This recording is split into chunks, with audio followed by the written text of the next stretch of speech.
Pernah nggak sih lo ngerasa orang yang kerja keras, jujur, banting tulang dari pagi sampai malam, malah justru suka dipandang sebelah mata? Kayak, oh dia mah cuma tukang parkir. Atau, ih masa udah tua masih kerja jadi cleaning service? Padahal tanpa mereka, lo nggak bisa parkir dengan aman. Tempat lo kerja nggak bakal bersih. Dan hidup kita nggak akan senyaman sekarang. Tapi anehnya, kenapa ya? Di Indonesia, profesi sering banget jadi ukuran harga diri. Kalau kerja kantoran, pakai jas, duduk di ruangan ber-AC, baru deh dianggap sukses. Nah, di video ini kita bakal kupas habis soal kenapa masyarakat kita masih suka mengkotak-kotakan derajat orang cuman dari pekerjaan. Lo bakal diajak buat mikir ulang dan mungkin ngerasa malu sendiri. Realita di lapangan. Lo tahu nggak? Menurut data BPS, lebih dari 60% tenaga kerja di Indonesia itu kerja di sektor informal. Artinya, mereka tuh kerja tanpa jaminan, tanpa asuransi, bahkan tanpa kepastian upah tetap. Tapi herannya, mereka lah yang paling banyak lo temui tiap hari. Yang menganterin lo makanan pas lo lagi mager. Yang bersihin trotoar tempat lo jalan sambil dengerin Spotify. Tapi, giliran ngomongin soal derajat, mereka justru sering jadi bahan omongan. Kayak cerita abang petugas kebersihan. Saya kerja jadi petugas kebersihan udah 8 tahun, tapi masih ada aja yang mandang saya rendah. Padahal, saya kerja halal, nggak nyusahin siapa-siapa. Atau cerita seorang tukang bangunan. Kadang orang lihat kita kotor, dekil, langsung mengejauh, padahal rumah mereka bisa berdiri juga karena kita yang bangun. Sedih kan? Tapi itulah kenyataannya. Mindset masyarakat. Dari kecil kita udah sering dengar pertanyaan klise. Cita-citanya mau jadi apa? Dan biasanya jawabannya itu-itu aja. Dokter, pilot, pengacara, insinyur. Kenapa? Karena dari kecil kita dikondisikan buat percaya bahwa pekerjaan yang terhormat itu cuma segelintir. Sisanya buat cadangan kalau gagal. Nggak salah punya mimpi besar, tapi jadi masalah kalau kita tumbuh dengan mindset bahwa kerja itu bukan buat berkontribusi, tapi buat dipandang tinggi. Orang tua, sekolah, bahkan lingkungan sosial, semuanya punya andil dalam ngebentuk pola pikir ini. Anak yang pintar disuruh masuk IPA, yang masuk IPS dianggap kelas 2. Anak yang kerja di kantor dapat pujian. Yang buka bengkel sendiri dibilang cuma usaha kecil-kecilan. Mindset inilah akar kenapa banyak orang akhirnya mengukur nilai diri dari pekerjaan. Dan mindset ini juga yang bikin kita gampang banget merendahkan orang lain yang jalannya beda. Dampak sosial. Mindset yang sudah tertanam sejak kecil itu enggak cuman bikin kita menghakimi orang lain, tapi juga bikin banyak orang ngerasa malu sama dirinya sendiri. Bayangin, kamu kerja keras tiap hari. Tapi karena pekerjaanmu dianggap rendahan oleh lingkungan, lama-lama rasa percaya diri itu luntur. Bahkan ada yang sampai enggan cerita soal pekerjaannya ke keluarga atau teman, takut dicap gagal atau kurang berhasil. Efeknya, orang jadi nggak nyaman dengan pilihan hidupnya sendiri. Banyak yang akhirnya terjebak di pekerjaan yang sebenarnya nggak mereka suka, cuman buat memenuhi ekspektasi orang lain. Kalau kita terus-terusan merasa rendah diri, lama-lama bisa bikin stres dan depresi. Dan ini bukan cuma soal pribadi, tapi berdampak ke kualitas hidup secara keseluruhan. Sayangnya, di Indonesia, isu kesehatan mental ini masih dianggap tabu. Orang yang merasa rendah atau stres malah sering disuruh keras-kerasin diri. Padahal semua itu berawal dari cara kita memandang pekerjaan dan status sosial. Kalau pola pikir ini nggak diubah, bukan cuma individu yang rugi, tapi juga masyarakat secara luas. Social comparison theory. Kalau ngomongin soal banding-membandingkan, psikologi punya istilahnya sendiri, yaitu social comparison theory. Ini adalah kecenderungan alami manusia buat melihat dan menilai dirinya dengan cara membandingkan diri sama orang lain. Di era media sosial sekarang, efek ini jadi makin parah. Orang-orang sering banget pamer kesuksesan mereka, mulai dari gaji, jabatan, sampai gaya hidup. Padahal, yang kita lihat di layar itu nggak selalu gambaran lengkap. Tapi buat banyak orang, kesuksesan itu jadi standar pengukur harga diri. Jadi, kalau kamu kerja sebagai tukang ojek, sementara temanmu di kantor gede pamer gaji tinggi, gampang banget ngerasa gua kurang atau nggak cukup. Padahal, hidup itu bukan soal siapa yang paling wah di media sosial, tapi soal seberapa bahagia dan puas kita dengan pilihan hidup kita sendiri. Sayangnya, karena terlalu sering membandingkan, banyak orang jadi kehilangan fokus. Fokusnya bukan lagi ke kebahagiaan dan panggilan hati, tapi ke fitur yang dilihat orang lain. Intinya, jangan biarkan standar yang dibuat orang lain mengatur harga diri kamu. Karena setiap orang punya jalannya masing-masing. Dan yang paling penting, kerja keras dan niat baik itu jauh lebih berharga daripada sekadar label dan status. Lingkungan yang bentuk pola pikir.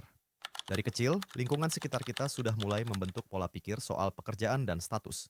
Di sekolah misalnya, guru dan teman seringkali memuji yang juara kelas, yang dapat ranking satu, yang diterima di universitas ternama. Sementara anak yang prestasinya biasa saja, kadang kurang diperhatikan. Di rumah, orang tua juga kadang tanpa sadar menanamkan nilai-nilai tertentu.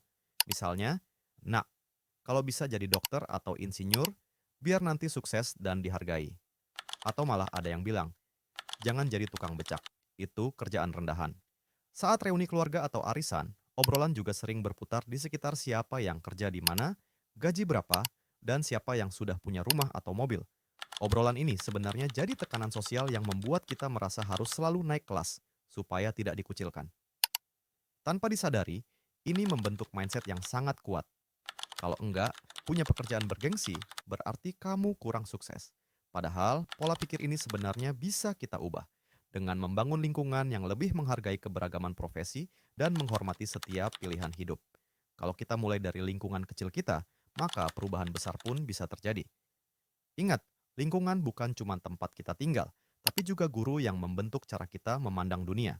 Maka mari kita ciptakan lingkungan yang positif dan inklusif, yang mengangkat semua profesi dengan hormat dan apresiasi. Dampak label sosial, setiap kita nggak lepas dari yang namanya label sosial.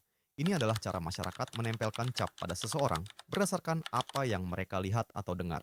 Misalnya, seorang pedagang kaki lima seringkali langsung dianggap gagal, miskin, atau tidak berpendidikan. Padahal, fakta sebenarnya bisa jauh berbeda. Bisa jadi dia punya usaha yang sangat sukses, penghasilan tetap, bahkan bisa bantu banyak orang di sekitar. Tapi karena label yang sudah melekat, masyarakat jadi gampang menilai dia rendah.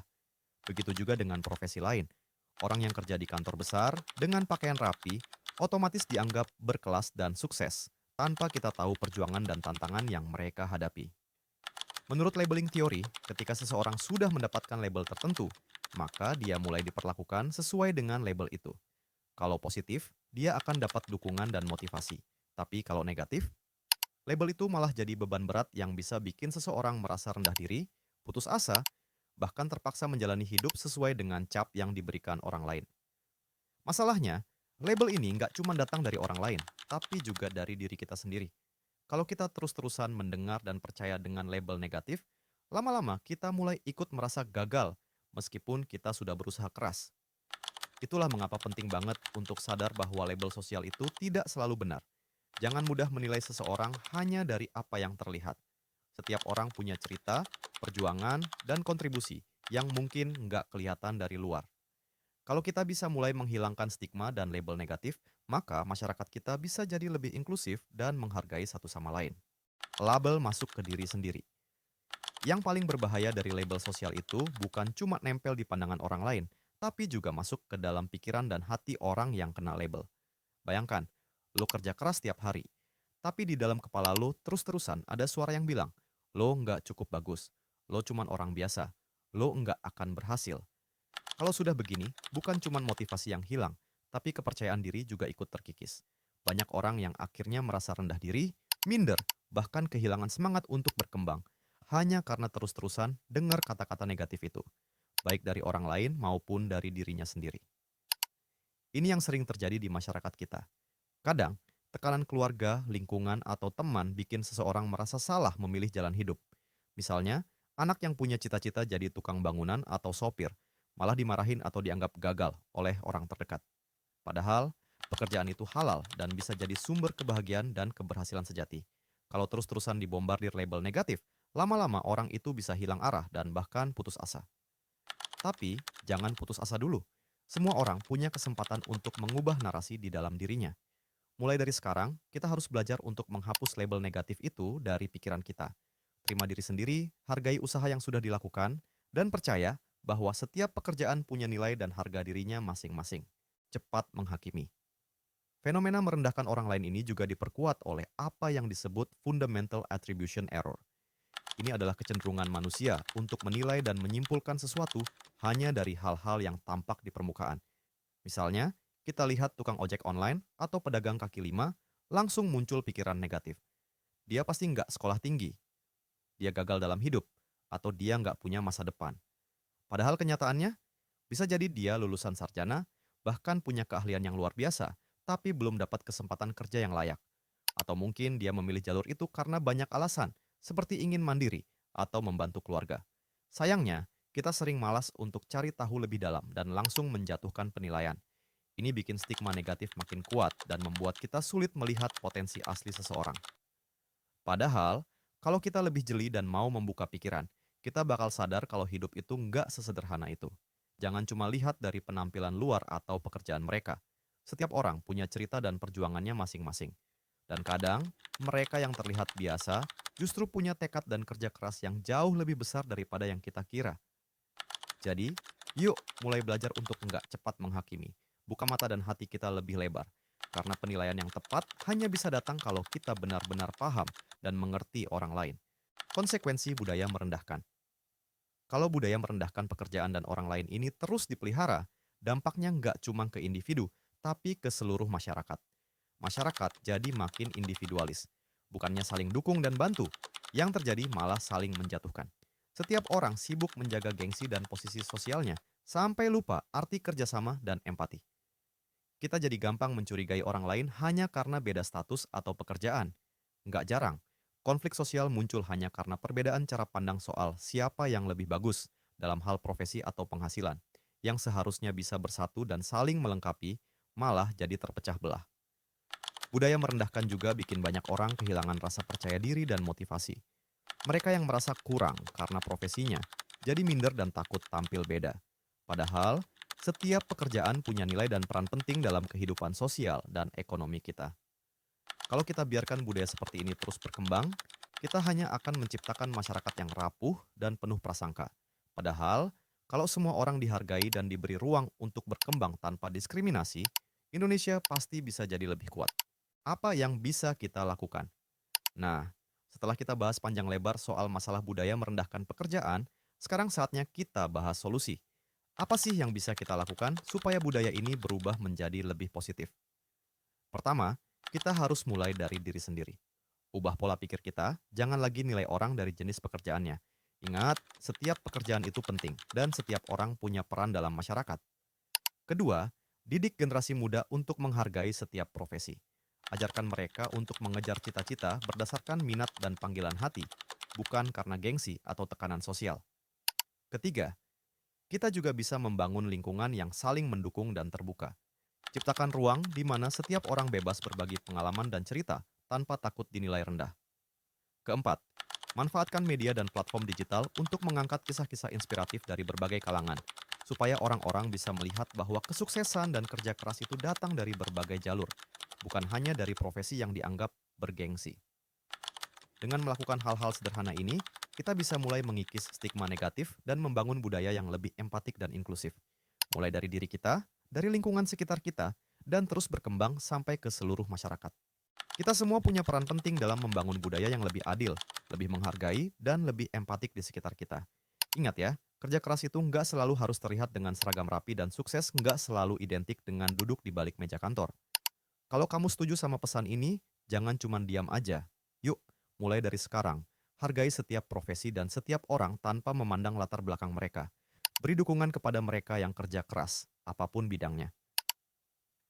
Kalau kamu merasa video ini bermanfaat, jangan lupa untuk share ke teman-teman dan keluargamu, supaya makin banyak yang sadar dan ikut menyebarkan pesan positif ini. Tulis juga pendapat kamu di kolom komentar, gue pengen banget dengar cerita dan pengalaman kamu soal ini. Dan tentu saja, jangan lupa like dan subscribe channel ini supaya lo nggak ketinggalan video-video inspiratif dan bermanfaat lainnya.